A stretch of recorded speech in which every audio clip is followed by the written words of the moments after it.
उदंती सीता नदी tiger reserve, जब रक्षक ही बन जाएं रॉयल तस्कर। बीकेएम न्यूज नेशनल की बड़ी खबर गरियाबंद जिले से। उदंती सीता नदी टाइगर रिजर्व नाम सुनते ही दिमाग में जंगल की शांति, वन्यजीवों की सुरक्षा और कानून की सख्ती की तस्वीर सामने उभरती है। वह किसी वन्य संरक्षण पर बनी डॉक्यूमेंट्री नहीं, बल्कि सरकारी विशेषाधिकार तस्करी संरक्षण लगती है। यह वही संवेदनशील इलाका है जहां आम आदमी अगर शाम 6 बजे के बाद गलती से मोटरसाइकिल लेकर घुस जाए तो कानून ऐसा टूट पड़ता है जैसे उसने लकड़ी नहीं पूरा जंगल ही उठा लिया हो। अभी मैं मौजूद हूँ 130C जो NH है उसके किनारे में। देख सकते हैं मेरे पीछे जंगल विभाग का एक गाड़ी, जेसीबी गाड़ी, सॉरी जिसपी गाड़ी बोलते हैं उसको, वो भी ऐसा वैसा जंगल क्षेत्र नहीं, जिस जंगल में अभी पाबंदी लग चुका है, शाम के 6 बजे के बाद किसी को भी एंट्री करना मना है। मतलब समझ सकते हैं, वो भी सीधा सुप्रीम कोर्ट का आदेश है कि आप वहां पे जो जंगली जो क्षेत्र है, खासकर जहां पे जो टाइगर रिजर्व क्षेत्र होता है, वहां पे आप एंट्री नहीं कर सकते। जी हाँ, मैं वही उदंती सीता नदी टाइगर रिजर्व क्षेत्र में अभी पे हूँ। और आप देख सकते हैं कैसे दिन दहाड़े, मतलब लगभग शाम के समय है, ये एक जेसीबी गाड़ी, जिसका गाड़ी का नंबर है CG028087, जिसमें बहुत सारे लकड़ी को एक तरह से बोला जाए तो इसको तस्करी कर रहे थे। अगर हम तस्करी का शब्द भी यहाँ पे लगाएंगे तो भी ये गलत नहीं होगा, इसीलिए क्योंकि अगर इतने छोटा सा भी अगर लकड़ी कोई इसी कोर एरिया से लेके जाए तो उसका जीना हराम हो जाता है। ये भी ना उसे कोर्ट का लंबे चक्कर लगाना पड़ता। मैं कैमरामैन को बोलूंगा आगे भी आके और दिखाने की कोशिश करे ये कौन सा गाड़ी है।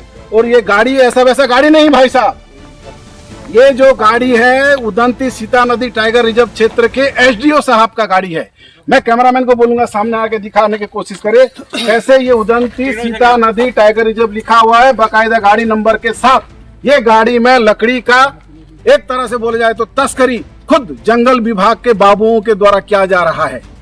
और ये बताया जा रहा है कि इसको बड़े साहब भेजे थे। बड़े साहब कौन? SDO साहब। अब वो SDO साहब कौन है, उनका भी हम प्रतीक्षा लेने के, जो उनका जो बाइट है उसका लेने के लिए कोशिश करेंगे। तब तक देखते रहिए बीकेएम न्यूज। नमस्कार। यह वही इलाका है जहां एक सूखी लकड़ी उठाने पर भी अपराध की धारा ऐसे लगती है जैसे कोई अंतर्राष्ट्रीय माफिया पकड़ा गया हो। लेकिन जनाब, कानून की यह तलवार सबके लिए बराबर नहीं है। यहाँ लकड़ी का परिवहन हो रहा है SDO की गाड़ी, सरकारी गाड़ी में, बिना किसी वैध पर्ची के, रात के प्रतिबंध समय में, और कथित तौर पर गाड़ी चालक स्वयं SDO का बेटा। अब सवाल उठता है, अगर यही हिमाकत कोई आम आदमी करता तो क्या होता? बाइक जब्त, जुर्माना, FIR, फोटो खिंचवाकर सोशल मीडिया पर कार्रवाई और वाहवाही। लेकिन यहाँ तो लकड़ी भी VIP है, गाड़ी भी VIP है और कानून भी छुट्टी पर है। वन विभाग वही विभाग है जहां लकड़ी तस्कर को गंभीर अपराध माना जाता है। वही विभाग जहां वन्यजीवों की सुरक्षा का हवाला देकर सुप्रीम कोर्ट तक ने रात 6 बजे के बाद आवाजाही पर रोक लगाई है। और वही विभाग जिसकी नाक के नीचे नहीं, नाक के ऊपर सरकारी गाड़ी में लकड़ी का परिवहन हो रहा है। अब इसे क्या कहें, तस्करी या सरकारी सेवा लाभ?